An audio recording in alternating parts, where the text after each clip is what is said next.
Olivia de Havilland, le signe noir de l'âge d'or hollywoodien des années 1940.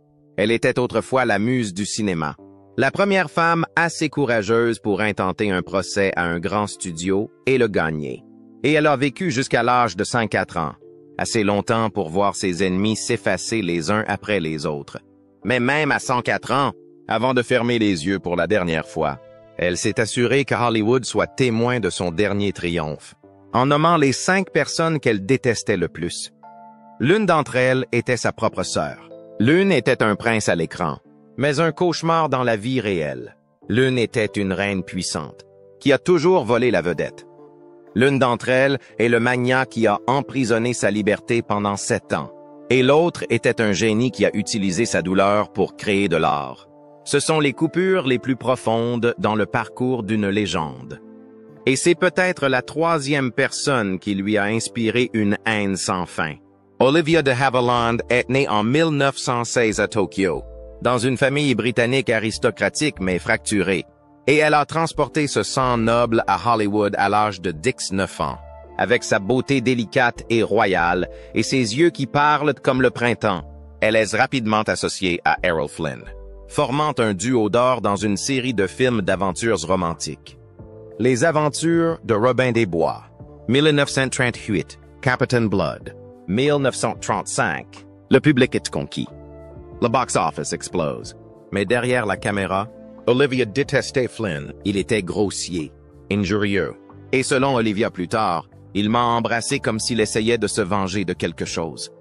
Lorsqu'elle a essayé de se libérer de ses interminables rôles de gentille fille, Warner Brothers l'a forcée à signer un contrat d'esclave d'une durée de 7 ans.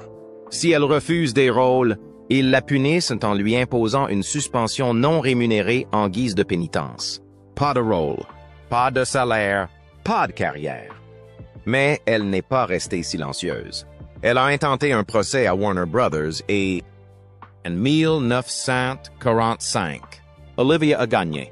Une actrice qui a osé tenir tête aux géants d'Hollywood et qui a changé les règles pour toujours. De cette victoire est née la loi de Havilland, qui interdit aux studios de garder les acteurs sous contrat pendant plus de 7 ans, mettant ainsi fin à l'ère de l'exploitation silencieuse.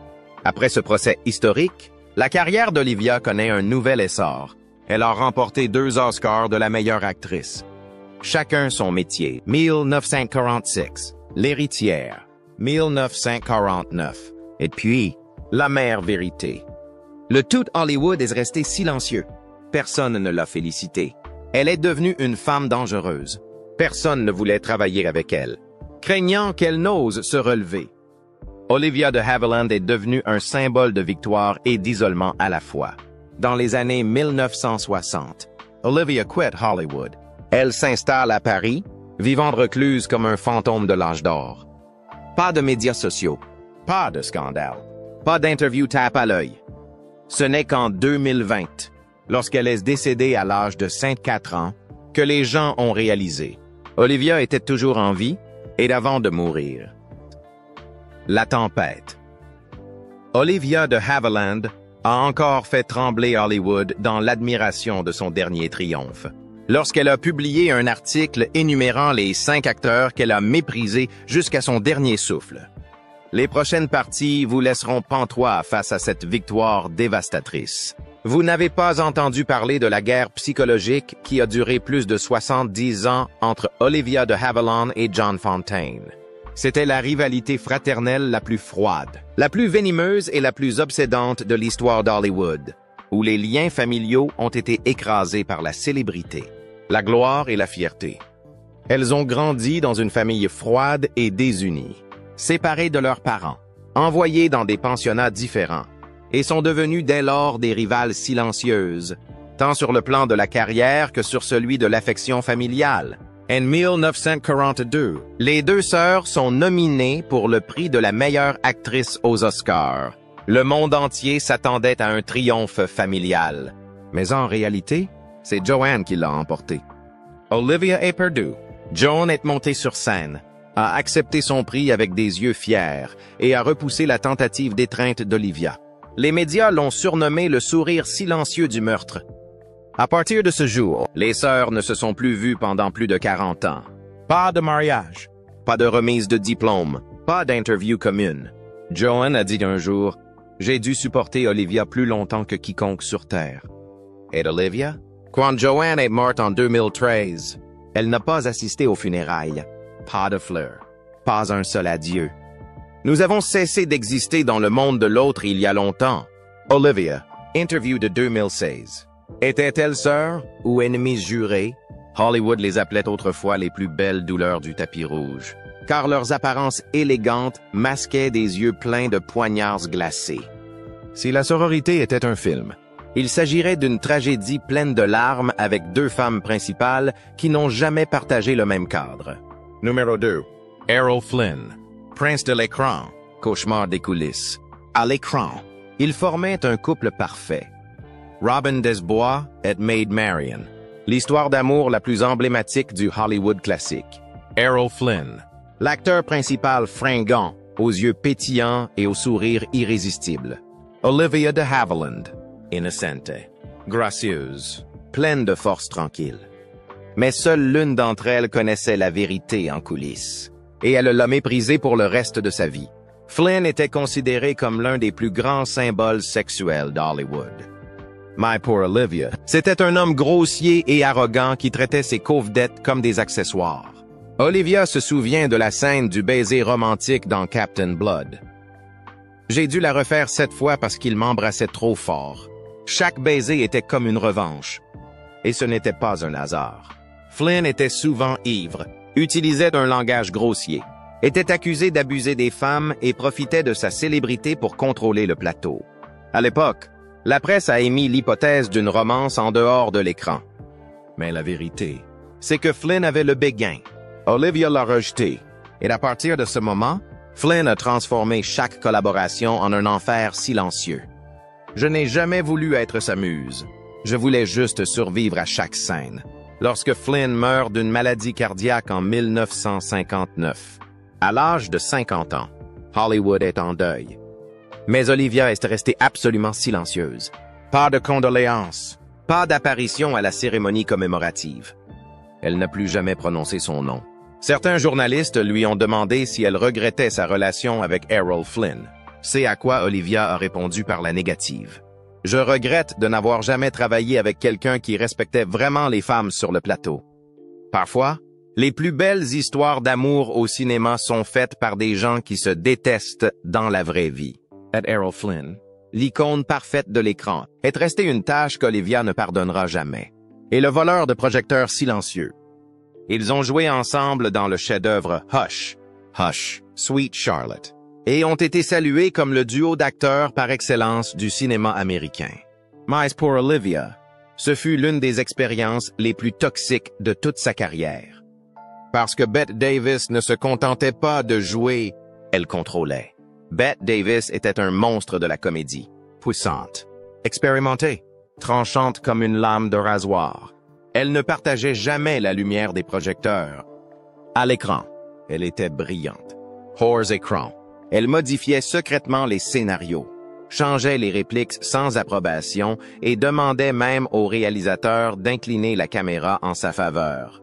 Lorsque vous jouez avec Bette, vous n'êtes plus une covedette. Vous n'êtes qu'une ombre à côté de ses projecteurs. Une remarque acerbe qu'Olivia a faite lors d'un entretien à huis clos en 1983. Au début, Olivia admirait Bette, qu'elle considérait comme un mentor dont elle pouvait s'inspirer. Mais après 3 semaines de tournage, elle s'est rendue compte qu'elle ne faisait plus partie du film. Il n'y avait que Bette et les autres. Les tensions ont atteint leur paroxysme lorsque Bette a refusé de tourner une nouvelle scène ensemble sous prétexte qu'Olivia jouait trop bien. Olivia a déclaré un jour « Je ne sais pas ce qui est le plus grave, être écartée d'un rôle ou être enterrée alors qu'elle est encore dans le cadre. » Lorsque Davis est décédé, Olivia est restée fidèle à elle-même, hantant le silence. Pas de condoléances, pas d'hommage à Bette en tant que co-star légendaire. Il n'a participé à aucun événement commémoratif. Une seule ligne trouvée dans une fuite de journal. Enfin, le monologue se termine. Bette Davis, une femme qui n'avait pas besoin de crier pour voler la vedette. Il lui suffisait de se tenir là, et tout penchait de son côté. Et c'est exactement pour cela qu'Olivia de Havilland ne lui a jamais pardonné. Olivia de Havilland ne lui a jamais pardonné. Quatrièmement, Jack Warner, l'homme qui détenait la clé de la cage de fer d'Hollywood. Si vous avez déjà rêvé de signer un contrat avec un grand studio, Olivia de Havilland est celle qui nous a montré que le cauchemar commence après la signature. Elle a signé avec Warner Brothers, sous le contrôle de Jack Warner, à l'âge de 19 ans. À partir de ce moment, chaque étape de la carrière d'Olivia n'est plus de son ressort. Malgré son talent indéniable, Warner n'autorise Olivia qu'à jouer des seconds rôles, toujours aux côtés de stars masculines. Si vous voulez vous lancer un défi, vous n'avez pas le choix. Refuser un rôle qui ne lui convient pas? Puny. Vouloir mettre fin à son contrat? Pass question. Je n'étais pas une actrice. J'étais un produit. Une marchandise avec un code barre et une date d'expiration. Olivia, dans ses mémoires. Puis elle s'est rebellée et a poursuivi en justice le magnat le plus puissant d'Hollywood. Lorsque Warner Brothers a tenté de prolonger son contrat en gelant son salaire en cas de refus de rôle, Olivia a intenté un procès contre le studio qui l'avait élevé. C'était en 1943. Une jeune actrice intentait un procès à Warner Brothers. Personne ne pensait qu'elle pouvait gagner. Mais elle a fait l'impensable et a gagné. La loi de Havilland était née, et elle a changé Hollywood pour toujours. Cette loi interdit aux studios de lier les acteurs pour plus de 7 ans en manipulant les clauses de congé. Dès lors, des milliers d'acteurs ont été libérés. Mais le prix de la victoire, c'est qu'elle a été silencieusement mise à l'index par les studios pendant des années. Personne n'ose embaucher Olivia. Elle était trop dangereuse. Jack Warner n'avait pas besoin de me tuer. Il n'avait qu'à fermer toutes les portes que je pouvais franchir. À la mort de Jack Warner, Olivia n'a rien dit. Pas dommage. Aucun regret. Seulement un silence si froid que l'histoire frissonne encore en y repensant. Non pas parce qu'elle ne pouvait pas pardonner, mais parce que certains noms ne méritaient pas d'être prononcés 2 fois. Son nom est à jamais lié au film le plus emblématique de tous les temps. Autant on emporte le vent, 1939.